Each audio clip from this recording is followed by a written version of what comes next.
And now I would like to invite on stage our third IVASS keynote speaker, Mr. Kshitij Saxena, founder and CEO, Autoninja.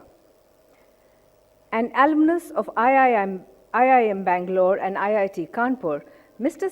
Kshitij Saxena is CEO and co-founder of Autoninja, India's largest makers of dealership software.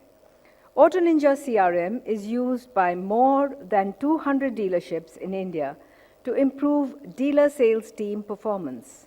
Mr. Saxena is a strong proponent of data-driven decision-making and publicly speaks about how to run a data-driven dealership.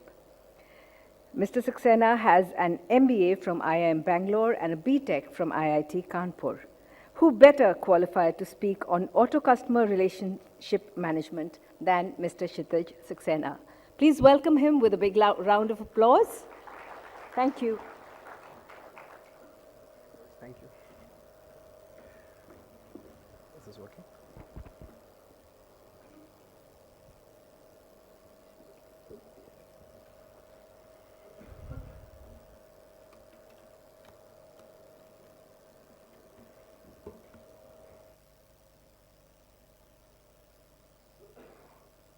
Is this mic? Oh, okay. Thank you. How's everyone doing today? All right. So my name is Kshitij. I am one of the founders of Autoninja. We are a 4.5 years old startup in the auto space. We do just one thing. Our scope of work is just auto CRM. So giving CRM to dealership for pre-sales as well as post-sales activities. Today I'll just talk about post-sales and what we have experienced, what we have learned by working with about 300 odd dealerships today across the country. So I'm going to talk about data-driven service marketing, because what I realize is that when you talk about dealerships, a lot of decisions that are made at dealerships are not data-driven. In fact, most of them are not data-driven. So that's something that we intend to change, and that's something that I'm going to talk about. So when I talk about after sales, one important thing, and everyone in the room would acknowledge that, is that after sales is as much as 2/3 of a dealer's EBITDA. If you talk about PAT, it's even more important than that. And the entire space, it's a consumer business. You have to do marketing through and through. Dealers must market their services, must market insurance, extended warranty, AMC, whatever it is. And the only single channel that really works in this space, marketing channel that works in this space, is telecalling. We have done over these 4.5 years, we have done various experiments with different kinds of channels, whether it is SMS marketing, email marketing, and we always realize that even for basic things, no other channel really works apart from calling. I'll give you an example off the top of my mind. Recently, we were working with Toyota for doing PSF on SMS. The idea was that customers get an SMS where the OEM says that if you fill out your feedback right here on SMS, no one will bother you on calls. And can anyone here really guess what the response rate for this kind of a SMS is in a city like Bangalore? Supposedly the most tech-savvy city in India. Any guesses? Okay, that's a very good guess. The right number was around 3.5 to 4%. So the point is that if SMS for such a simple activity is just 3.5, 4%, there's no real channel that exists for after sales marketing apart from calling. And how important is calling really? What I'm showing you here is, at well-run dealerships, what is the volume of service business which is coming through call centers in India today? And what you'll realize is that as much as 75 to 80% of business is actually coming through people who have been marketed to in the past 15 days through calling. So it's an important channel. If you look at insurance, this number goes as high as 96%, and I'm sure a lot of you would know that, which means that if calling stops, revenue would just fall flat. Can I show you a graph which proves this? Here it is. What I'm showing you here is a case study of one dealership which has a 40 people call center in after sales doing service and insurance marketing. So there are 40 ladies who make about 2,400 calls for this dealership. The red line that you're seeing there, that's the number of calls this call center makes every single day, about 2,400 calls. In July of 2016, last year, 3 ladies had a tiff with their manager and they left this call center. Because of all that sporadic nonsense, about 10%, there was a 10% drop in calling in that particular month. In green, what you're seeing is the service volume of this dealership. With 10% drop in calling, there was 10% or similar drop in volumes. So not just that calling is the main marketing channel, it's also extremely effective. So once you realize that, the next thing you have to think about is, if that is really the case for most four-wheeler dealerships, bike dealerships, commercial dealerships, what can you do to really impact their top line, to really have an impact on their bottom line from the marketing perspective? What can you do better in marketing? What can you do better in calling? And here I believe, over 4 years, this is what I've learned, there are 4 real pillars for making this call center really perform better than whatever it was doing earlier. First of all, you really need to integrate data. Somehow these systems that we work with today are all siloed. There's a service database, there's a sales database, there's an insurance database, and they don't really talk to each other. Which is why the marketing funnel that's there is constricted. If you actually integrate this data, bring all of this together, create a central data warehouse, the funnel actually increases. Why? Because the people who have an insurance relationship but not a service relationship, or people who have a service relationship but not an insurance relationship, you can do cross-marketing. So basically the top of the funnel increases, and in any other kind of marketing as well, when your top increases, it will have an impact at the bottom as well. So that's the first thing. Second thing is, any IC engine product is going to have a service warranty, it's going to have a service schedule which is going to be usage based.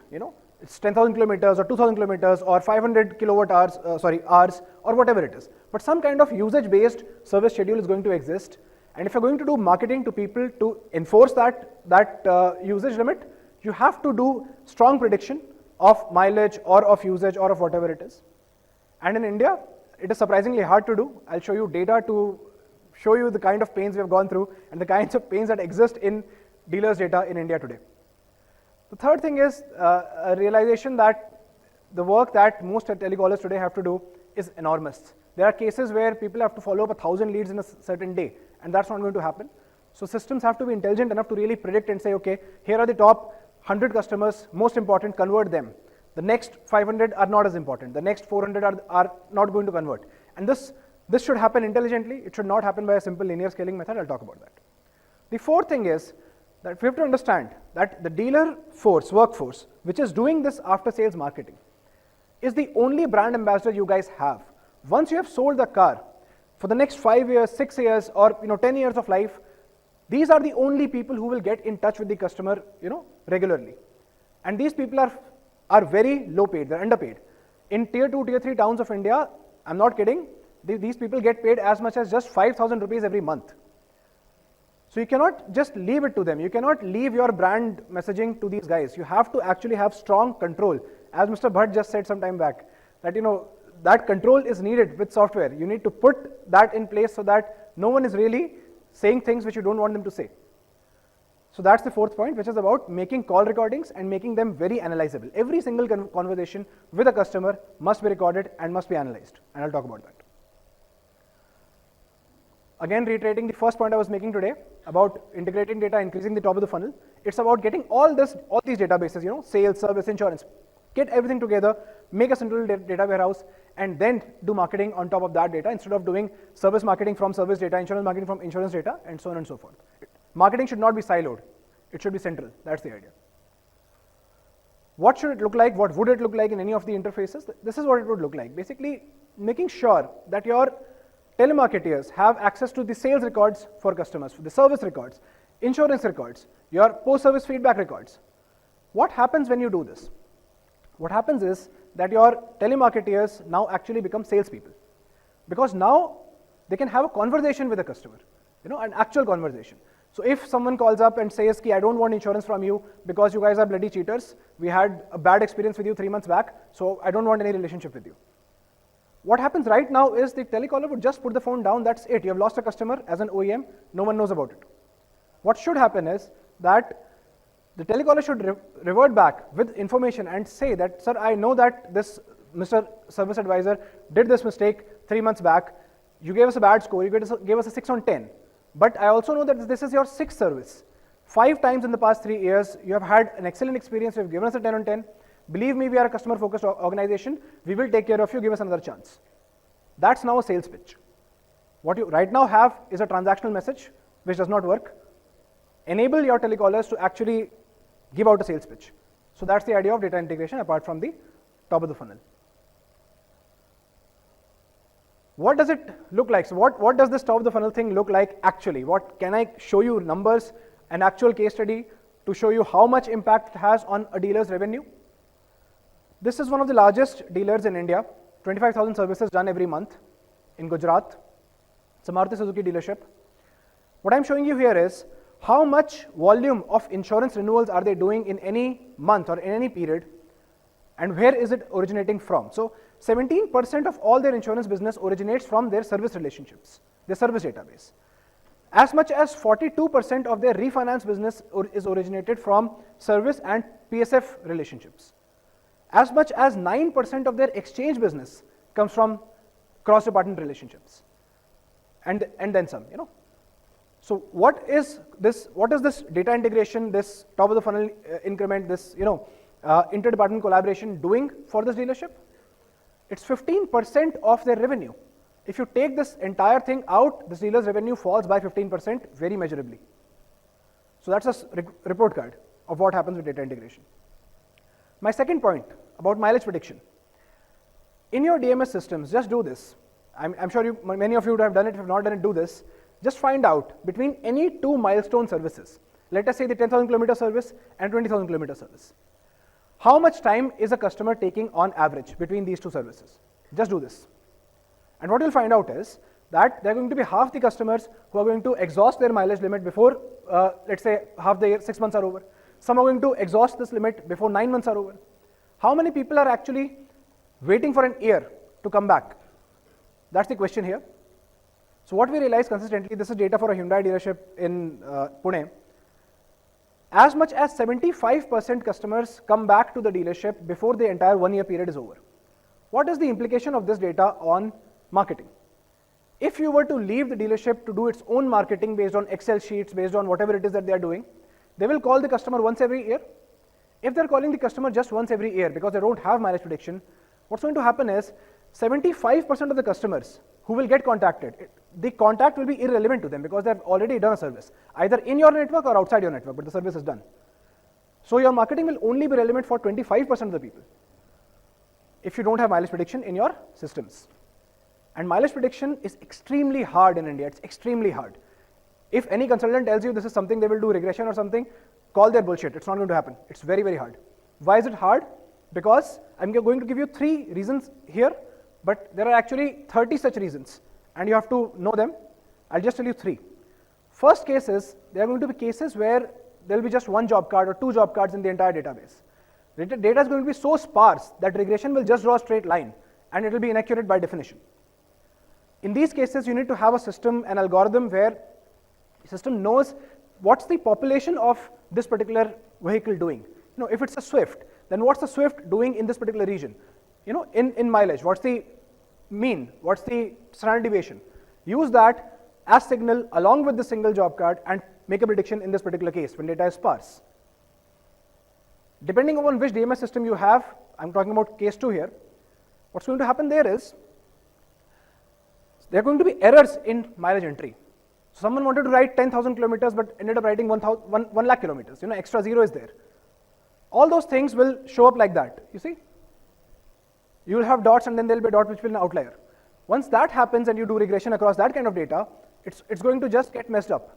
You know, you're not going to predict anything correctly. In these cases, you need to have an algorithm which statistically identifies such cases and removes them statistically. You don't have to think about it, it should do it automatically. Third case, people's driving behaviors change, their offices shift, their homes change. So your regression has to be recency biased. You must find such cases. If there's a break in running, it should find that out and make a correct prediction. When you do that, only then can you come to a case where you get as much as 80% accuracy within a 2,000 kilometer kind of a range. So that's what we promise to all our customers. The highest I have seen accuracy go to, prediction accuracy is as high as 88%. It doesn't go higher than that. Which means that 4 out of 5 calls which the telemarketer finally is going to make are going to land in the right mileage zone. What happens to that one call which is not in the right mileage zone? Right now what happens? Right now, if a caller calls and the customer says, Ki, it's not 20,000 kilometers yet, I'm just sitting at 15,000. That data that the guy is sitting at 15,000 is lost. It doesn't get stored, right? No one stores it. That point is lost. But what should happen is you should actually give them an interface where they can say it's 15,000 right now. It should be used as a data input, and then the system should predict, okay, let's say 47 days later or 60 days later, a call should be made next. For the customer, this also means that fewer calls will happen, because right now, dealers call customers every 3 months to inquire about mileage. Once you have a system like this in place, just 1 or 2 calls a year is enough to actually get the service conversion to happen. Third thing. So this is what I was talking about, that callers will sometimes have 1,000 leads to work upon. And what you need to do is give them a rank ordered list. Tell them these are the highest probability customers, next middling probability, finally low probability. However, again, if you go to any system integrator, any consultant, even the top consultants in India, and you ask them, how will you implement this kind of a rank ordering system? And they're going to tell you the exact same thing, that they will do a linear scaling. What they'll do is, they'll say, okay, car age is one parameter. If it's a new car, let's give it a 10 on 10. If it's an old car, let's give it 5 on 10. Then they're going to say recency of service is important. If something is recent, let's give it 10 on 10. Something is older, give it 5 on 10 or whatever it is. And then if there are 10 parameters, let's add everything up and then give a score for a lead. Please understand, this is how they will implement your system, and the best. So we sit on 1/3 of all the data in India of service. 30% of all cars being serviced in India sit in our databases today. And on that data, on that scale, what we realize is linear scaling does not give you prediction accuracy of anything more than 8%. 8% accuracy, it's much worse than a coin toss. If there is, someone might come and say, what we'll do is we'll not do linear scaling, we will do discriminant analysis or principal components analysis, which is basically telling data and saying, okay, which are the most important dimensions, let's scale it that way. Still better, but still that will also not give you great results. The best we have seen PCA do for us is 32% accuracy, still worse than a coin toss. What actually works are non-linear unsupervised learning methods. Things like neural networks, things like ADA boost, things like random forest. We have found that random forest is the best thing that really works in this place. We get as much as 73% accuracy of prediction using random forest. So what happens is you feed in, hundreds of parameters like car age, car model, last service recency, does the guy have an active insurance relationship, and this algorithm in an unsupervised way will find out patterns in data and say, okay, car age is important, this is the factor weight. Car model is important, this is the factor weight, and so on and so forth. And based on which dealership we are talking about, based upon which small set of data we are talking about, this algorithm will find patterns in it. So for one particular city, one particular dealer, it might say that the most important thing is car age. For someone else, it might say active insurance relationship is the most important thing. And how important? That's your height of this bar. And the beauty of unsupervised AI in this place is that as more data keeps coming in, it will keep changing factor weights. It will keep moving factors all around. What that will finally end up doing is, you're going to get a star rating system. What you're seeing here on the left is how this kind of a system looks like for the final marketeer. This is a 5-star lead, call it first. This is a 4-star lead, call it second. This is a 1-star lead, don't bother calling. What I'm showing you here in the graph is what's the real world business implication of AI technology of lead scoring in the world. So this is a dealership in Bangalore, does about, I think, 20,000 odd services every month. In a quarter, there were about 60,000-70,000 leads that had to be acted upon for this dealership. The system gave a few leads a 5-star, a few leads a 4-star, 3-star, 2-star, and 1-star. After 6 months, we asked the system how many actually converted and how many did not convert.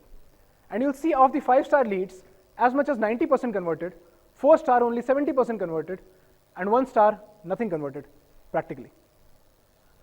So basically, using the system, this dealership was able to use just 1/3 the manpower that it would otherwise need without such an intelligent system backing up its ability to do marketing. My final message today is about ensuring that this salesperson, this telecaller that you have got, you have strong control over him or her, because if you don't, then this is your brand ambassador, this is the guy who is actually talking to the customers, you don't really control it. The central point to remember here is that recording calls is not a trivial thing. It's an extremely hard thing. It's an extremely non-intuitive thing. Because if you talk to companies who do dialer integrations or whatever, what you're going to find out is what they're essentially saying at its bare basic is this. I'll take all your calls made on 9th of December, I'll put them in a folder, and I'll name them as phone number.mp3. So it's going to be 99863116455.mp3. It's going to be 99863116451.mp3. There are going to be thousands of such files in a folder. If the customer from this number complains, search for this file and basically listen to those recordings. Extremely reactive and extremely useless. What you need is an analyzable method where you can go and ask questions of the system. Say, last month, every single premium customer who said, I don't want a service from you because I was unhappy with you guys 3 months back or 6 months back. Show me only those calls, get me only that VOC. Just that, so that I can analyze it and I can actually work upon it. So that is what you need, but it's hard to get, it's not easy. So if you're implementing a system for call recordings, make sure it's analyzable. Otherwise, it's useless. Second thing, call recording is extremely non-trivial from a technology perspective as well, because India does not have VoIP. Remember that. We cannot have VoIP. It's not legal. You must have GSM to GSM calling. In those cases, what's going to happen is a dealer is either going to do a PRI line integration or a GSM gateway integration, and then there are going to be people who are going to say, I just have 2 telecallers. I cannot do PRI line integration. It's too expensive. For 2 callers, you cannot have business phone systems. So you need to give them Android phones and do the entire stack, entire routing and recording stack has to come on Android and work for you. That's the only technological solution which is available. There's nothing else.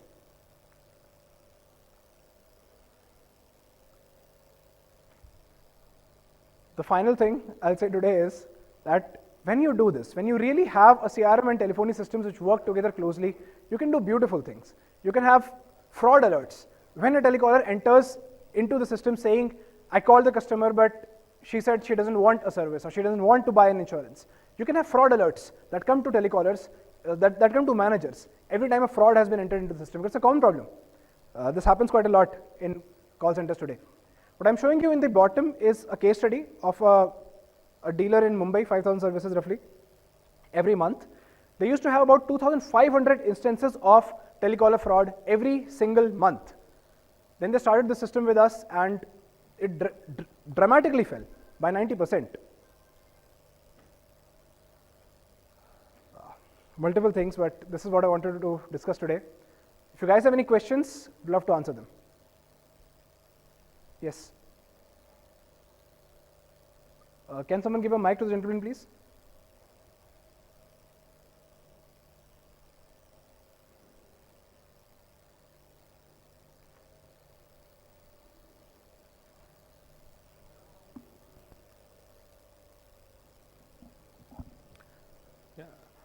Very interesting subject. Does this Autoninja also, in addition to recording, it will pick up the words from the recording and it will be able to give out? Like what you mentioned, because normally recording happens at all the locations, okay? Call recording, like what you told is, if you see the dump file, there will be phone numbers, okay, there will be many MB files. How to understand which customer has told that he is not happy? Does it pick up the word? If it is so, then it's a very good thing. Which company do you represent, sir? Nissan. Nissan. Okay, great, sir. So I'll just quickly maybe shatter a myth here. Okay, tell me something about this. Do you think voice technology in the world is strong enough for Siri or Google now to actually do this? These are the best technology companies in the world. Can they do this? Do you think they can? Can they do it for Malayalam, for Tamil, for Telugu? Can they do it for Indian accent? Can they do it for American accent also actually? Do you know that? No. It is very difficult. Yes. Not possible. Yes. Technology has not evolved yet. See, doing it in a use case, showing you a great demo is fine.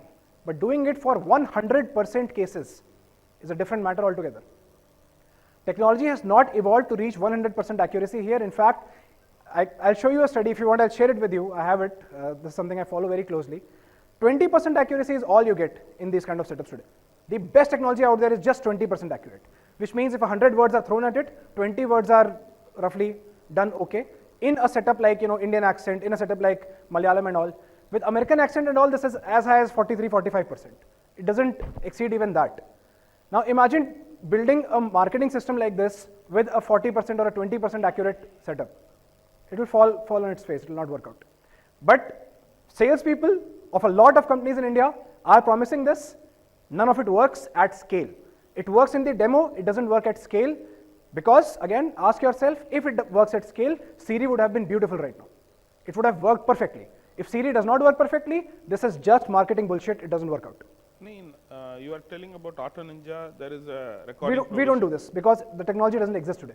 Okay. If technology were to exist today, we are the largest store of automotive recordings out there in the world. No one has this kind of data. If there's a company which will do this first in the world, it's going to be us. Okay. So right now Autoninja does not have this technology. No, the world does not have this technology. Okay, thank you. And any other question? Yes. Let me take me one more. All right. All right. Hi, Richa this side. I have few elementary questions. First is you said that, SMS marketing is not, that is not the way we get very less percentage of turn up and also. Why do you think that is the reason of, telecallers is the best option to have? That is my first question. Second question is you said, the 80 to 80%, 88% prediction can happen for mileage and that is the best ratio. Does it also include, there are certain vehicles which come up for breakdown in body shop and all. I know that in your database you have taken body shop. So does it also take that into consideration while predicting the mileage? Richa, I don't know if I understood your question. The second question you asked was on the mileage prediction. So you are doing mileage prediction based on... Do we take body shop data into consideration is your question? Yes. Any data that's available. So a vendor like us is going to be a data hog. Everything we can get, we will take. In fact, not just body shop data, we will take things like if a telecaller just enters in system and says ki 20,000 is not done, 15,000 is done. Even that would be captured and used to make a prediction. Okay. But what about my first question? Like, why do you think telecaller is the best way of doing the marketing? I think what would be the insight? There's a philosophy question. Why do Indians respond to telecallers but not to SMSs? Hard to say. It's just who we are as a society. That's where we are today. Maybe 5 years down the line, 10 years down the line, this will change. But this is where we are today. And any SMS kind of any campaign that's done, similar results are obtained. So there was no research done that why is it that this is coming up as a prominent way of approaching customers? It just works. All right. Thank you guys.